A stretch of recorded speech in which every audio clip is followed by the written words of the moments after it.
नमस्कार बच्चों, मैं अखिलेश प्रताप सिंह। आज मैं आप लोगों को उत्तर प्रदेश बोर्ड कक्षा 6 विषय विज्ञान में पाठ 11 जिसका नाम है मापन, इस पाठ के अभ्यास प्रश्नों को हल कराऊंगा। तो शुरू करते हैं इस पाठ के अभ्यास प्रश्नों को हल करना। देखिए, पहला प्रश्न देखते हैं। लंबाई का मानक मात्रक है। तो देखिए यहाँ पे सेंटीमीटर, किलोमीटर, मीटर, ये क्या है? ये लंबाई के मात्रक हैं। मिलीलीटर जो है वो हमारा आयतन का मात्रक है। द्रवों का आयतन जब नापते हैं तो मिलीलीटर में भी हम कभी कभी नाप लेते हैं, लेकिन यहाँ बात कह रहा है मानक मात्रक की।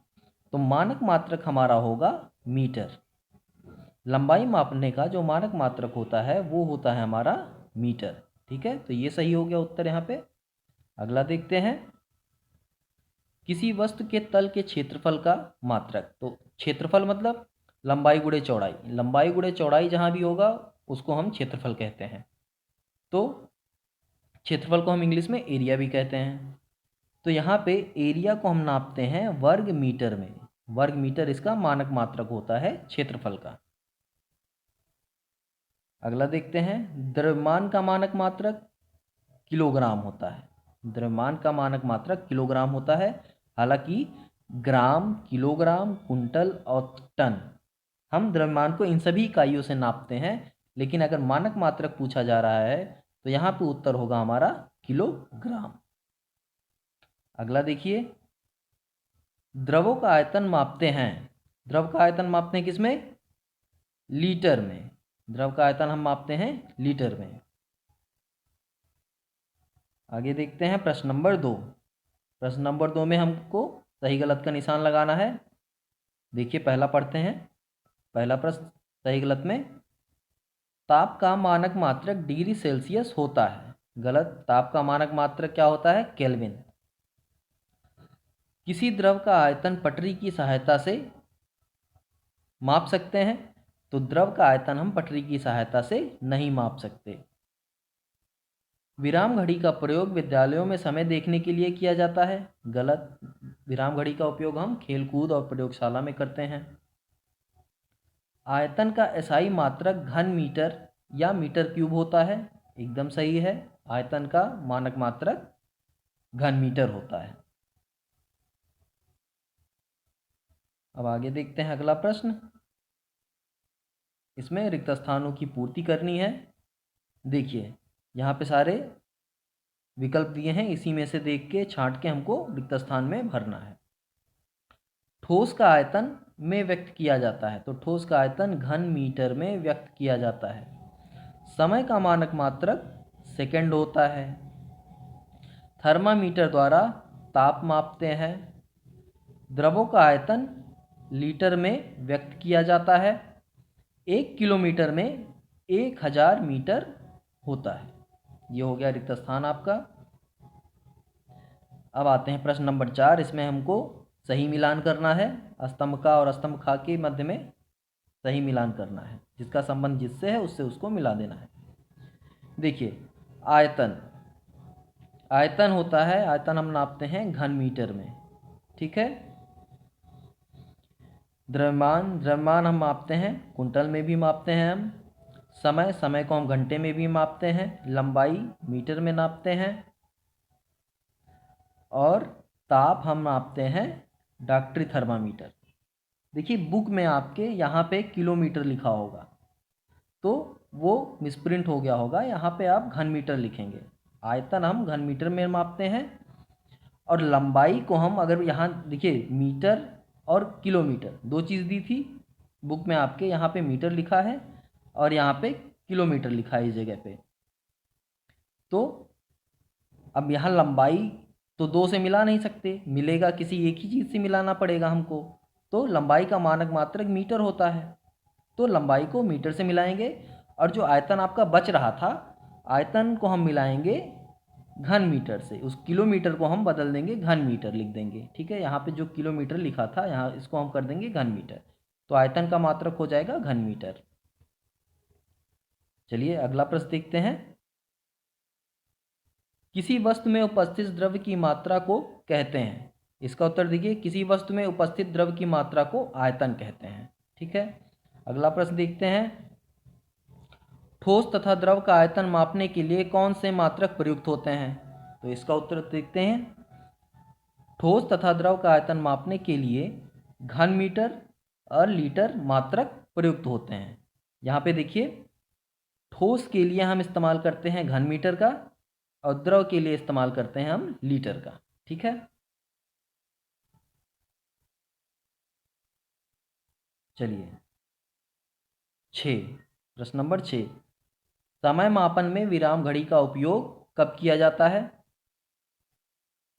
इसका उत्तर देखिए, समय मापन में विराम घड़ी का उपयोग खेल कूद के समय की सही माप के लिए तथा प्रयोगशाला में प्रयोग का परीक्षण लेने के लिए किया जाता है।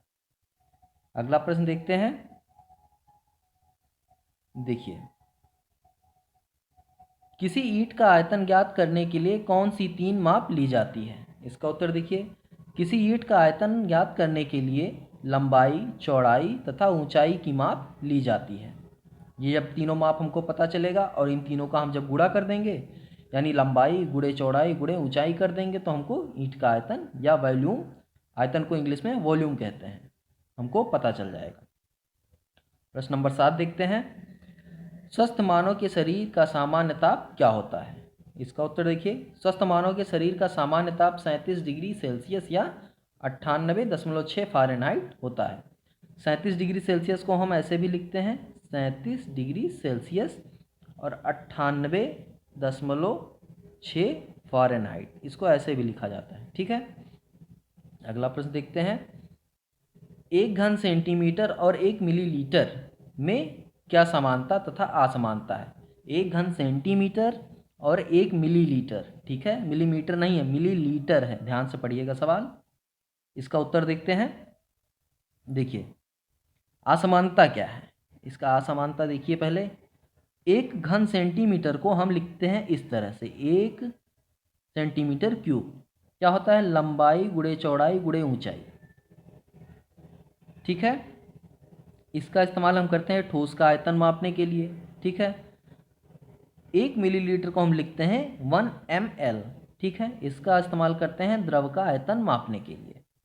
समानता क्या होती है? समानता देखिए, समानता होती है 1 सेंटीमीटर क्यूब या 1 घन सेंटीमीटर बराबर होता है 1 ml या 1 मिलीलीटर के, ये होती है समानता। चलिए, क्योंकि इसका जो गुणांक है, ये अंक आंकिक मान है, ये बराबर होते हैं। अब यहाँ पे अगर 2 सेंटीमीटर क्यूब होता तो उसमें 2 ml होता, यानी अगर इसके 10 घन सेंटीमीटर होता तो 10 ml के बराबर होता, यानी अगर ये 10 सेंटीमीटर क्यूब होता तो ये बराबर होता है 10 ml के। ठीक है, तो ये समानता है, इसका आंकिक जो मान होगा ये दोनों का समान होता है। चलिए, अब अगला प्रश्न देखते हैं, प्रश्न नंबर 8, लंबाई, द्रव्यमान, समय तथा ताप के मानक मात्रक लिखिए। तो लंबाई, द्रव्यमान, समय तथा ताप का मानक मात्रक क्रमशः मीटर, किलोग्राम, सेकेंड तथा केल्विन है। तो लंबाई का मानक मात्रक क्या है?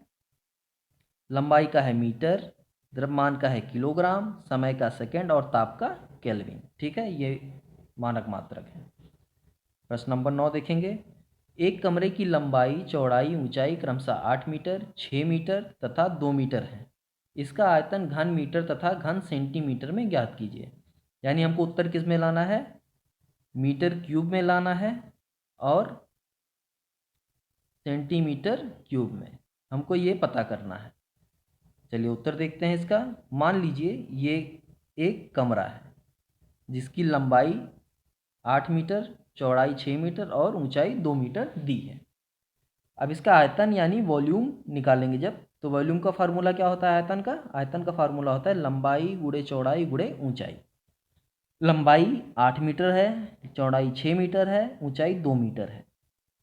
अब इसमें से 8, 6 और 2 को एक तरफ कर लेंगे क्योंकि आंकिक मान है, तो 8 गुणे 6 गुणे 2 एक तरफ कर दिए हमने, और जितने भी m हैं, जितनी बार m लिखा है उसको एक तरफ कर दीजिए, गुणे m गुणे m गुणे m। ठीक है, अब इसको जब हल करेंगे 8 गुणे 6 गुणे 2 करेंगे तो हमारा आएगा 96 यानी 96, गुणे जब m का गुणा हम 3 बार करेंगे तो हमारा आ जाएगा m क्यूब। इसको हम लिख सकते हैं 96 मीटर क्यूब या घन मीटर। ये देखिए 96 मीटर क्यूब या 96 घन मीटर। तो एक उत्तर हमारा आ गया 96 घन मीटर। घन मीटर में जो निकालना था, अब हमको निकालना है घन सेंटीमीटर में। तो क्या करेंगे, इसको बदलेंगे घन सेंटीमीटर में। देखिए हमको पता है 1 मीटर बराबर होता है 100 सेंटीमीटर। तो 96 मीटर क्यूब, 96 मीटर क्यूब कैसे बना है, 96 गुणे मीटर गुणे मीटर गुणे मीटर, मीटर का गुणा 3 बार होता है तब मीटर क्यूब आता है। तो 96 गुणे 1 मीटर गुणे 1 मीटर गुणे 1 मीटर, जहाँ जहाँ m लिखा है उस वहाँ पे हम 1 मान सकते हैं, 1 मान सकते हैं। किसी चीज़ के आगे जब कुछ नहीं होता तो वहाँ हम मानते हैं कि उसका गुणा 1 से हुआ है, तो 1 मान लिए।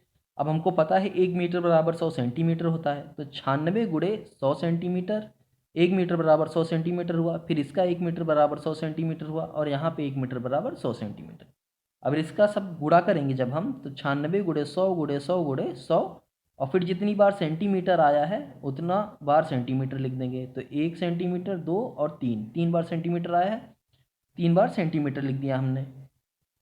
अब 96 गुणे, ये आपका इकाई, दहाई, सैकड़ा, हज़ार, 10,000, लाख, 10 लाख, 10 लाख। 100 का गुणा 3 बार करेंगे तो 10 लाख आया, और सेंटीमीटर का गुणा जब 3 बार करेंगे तो सेंटीमीटर क्यूब या घन सेंटीमीटर इसी को कहते हैं। तो ये आपका आ गया 9 करोड़ 60 लाख सेंटीमीटर क्यूब या 9 करोड़ 60 लाख सेंटीमीटर क्यूब या घन सेंटीमीटर। तो आपका उत्तर दोनों में आ गया, घन मीटर और घन सेंटीमीटर दोनों में आपका उत्तर आ गया। अब अगला प्रश्न देखते हैं। एक बर्तन की धारिता 24 लीटर है, इसकी धारिता का मान घन सेंटीमीटर तथा घन मीटर में ज्ञात कीजिए। यहाँ पे भी हमको घन सेंटीमीटर और घन मीटर में उत्तर निकालना है। बर्तन की धारिता हमको दी है 24 लीटर। तो यहाँ देखिए 1 लीटर बराबर होता है 1000 घन सेंटीमीटर। 1 लीटर बराबर होता है 1000 घन सेंटीमीटर, ये होता है। तो यहाँ 24 गुणे लीटर की जगह पे हम लिख देंगे 1000 घन सेंटीमीटर। इसका गुणा जब करेंगे तो 24,000 घन सेंटीमीटर आ जाएगा। तो हमारा घन सेंटीमीटर में जो उत्तर निकालना था वो तो आ गया यहाँ पे, ठीक, 24,000 घन सेंटीमीटर। अब हमको इसको बदलना है किसमें, घन मीटर में। तो क्या करेंगे, 24,000 घन सेंटीमीटर बराबर 24/1000 घन मीटर। इसको हल करेंगे तो हमारा आ जाएगा 0.024 घन मीटर। ठीक है, तो ये हो गया हमारा, घन मीटर में भी उत्तर आ गया 0.024 घन मीटर। देखिए ये दोनों में उत्तर आ गए, घन सेंटीमीटर और घन मीटर दोनों में आपका उत्तर आ गया। यहाँ पे देखिए आपका, यहाँ पे आपने अभी ऊपर वाले सवाल में देखा कि 1 मीटर में होता है 100 सेंटीमीटर। तो जब 1 मीटर क्यूब निकालेंगे तो ये हो जाएगा हमारा 10 लाख सेंटीमीटर क्यूब। ठीक, 10 लाख सेंटीमीटर क्यूब का मतलब हो जाता है 1 घन मीटर में 10 लाख घन सेंटीमीटर होते हैं। तो जब हम इसका मान यहाँ पे रखेंगे, ठीक है, तो यहाँ पे हमारा ये ऐसे होगा, थोड़ा यहाँ पे थोड़ा शॉर्टकट हो गया है। अगर इसको हम इस तरह लिख दें 24,000 और नीचे पूरा 10 लाख लिख दें, 1 2 3, तो 3 जीरो से ये 3 जीरो से ये 3 जीरो कट जाएगा, तो बचेगा क्या, 24/1000। और जब 24/1000 को हम हल करेंगे तो हमारा ये आ जाएगा। ठीक है, अगला प्रश्न देखते हैं। देखिए एक वस्तु का द्रव्यमान 200 किलोग्राम है, इस वस्तु के द्रव्यमान को कुंतल तथा मीट्रिक टन में ज्ञात कीजिए। तो हमको कुंटल में भी ज्ञात करना है और मीट्रिक टन में भी। वस्तु का उत्तर देखिए इसका, वस्तु का द्रव्यमान 200 किलोग्राम है। देखिए 1 कुंतल बराबर होता है कितना, 1 कुंतल बराबर होता है हमारा 100 किलोग्राम, यही होता ना। तो अब 200 किलोग्राम है तो 200 किलोग्राम बराबर हो जाएगा 2 कुंतल। 2 कुंतल बराबर हो जाएगा हमारा 200 किलोग्राम। ठीक है, तो कुंतल में तो आ गया हमारा 2 कुंतल होगा। चलिए यहाँ पे देखिए 1 किलोग्राम बराबर हो गया हमारा 1/100 कुंतल, क्योंकि 1 कुंतल बराबर होता है 100 किलोग्राम, तो यहाँ से 1 किलोग्राम का मान निकाल देंगे हम। तो 1/100 कुंतल हो गया। फिर इसमें 200 से हम गुणा कर देंगे, यानी इस तरफ हम यहाँ पे 200 से गुणा कर देंगे, तो हमको दोनों तरफ करना पड़ेगा। 200 से गुणा यहाँ भी करना पड़ेगा और 200 से गुणा यहाँ भी करना पड़ेगा। तो जब गुणा कर देंगे तो ये आएगा, और इसको जब हल करेंगे तो 2 जीरो उसका कट गया, तो 200 किलोग्राम बराबर आ जाएगा आपका, ये आ जाएगा हमारा 2 कुंतल। अब इसको जब हम मीट्रिक टन में बदलेंगे तो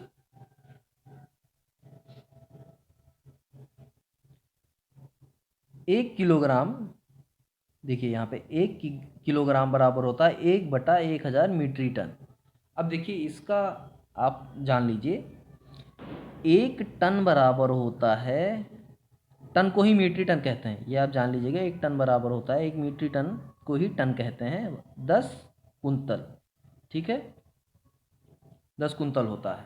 ठीक है, अब देखिए यहाँ पे 1 कुंतल में कितना होता है, 1 कुंतल में होता है हमारा 10 गुणे 100 किलोग्राम।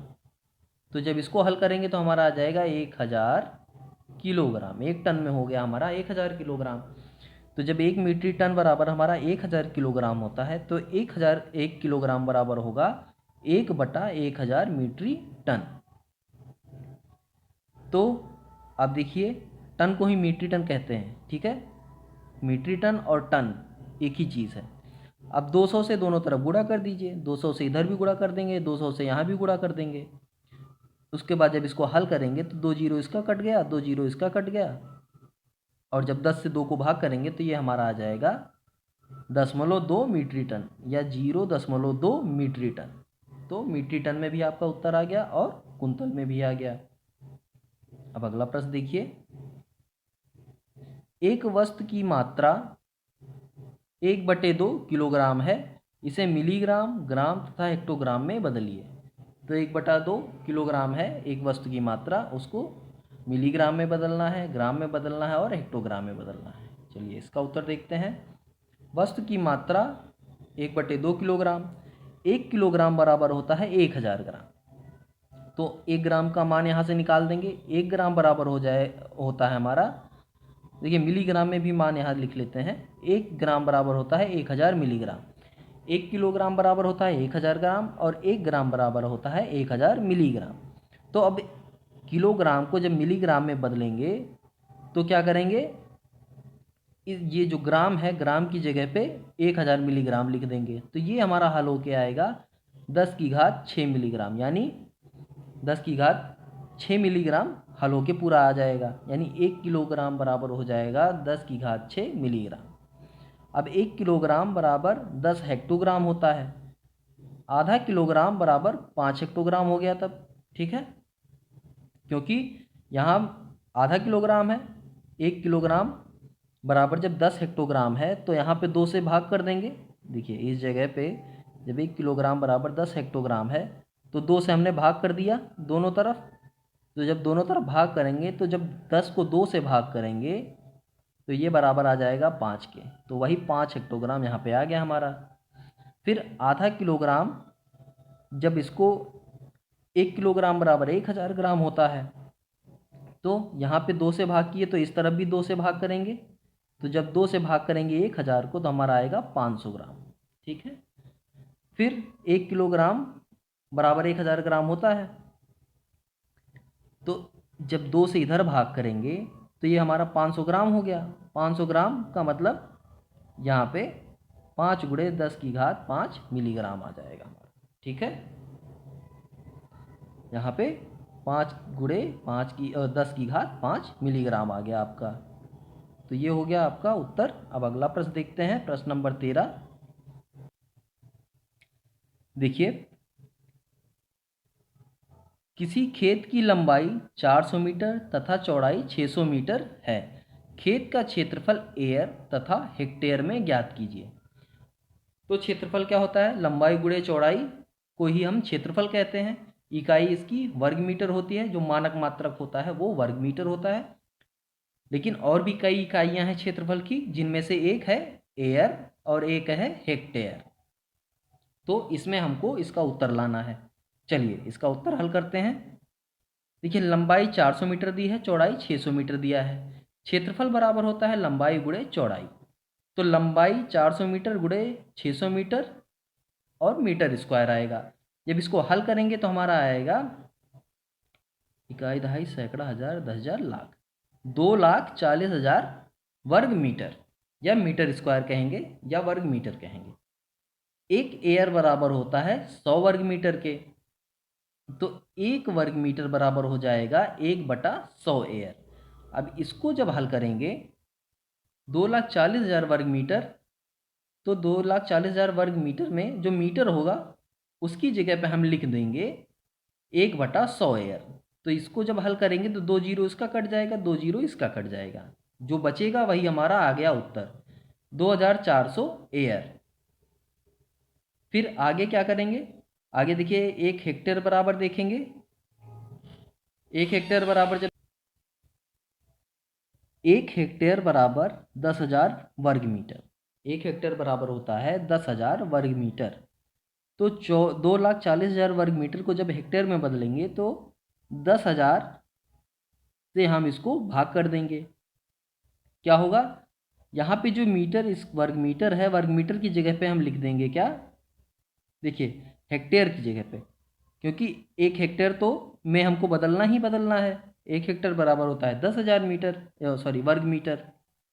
2,40,000 वर्ग मीटर को हमको बदलना है हेक्टेयर में।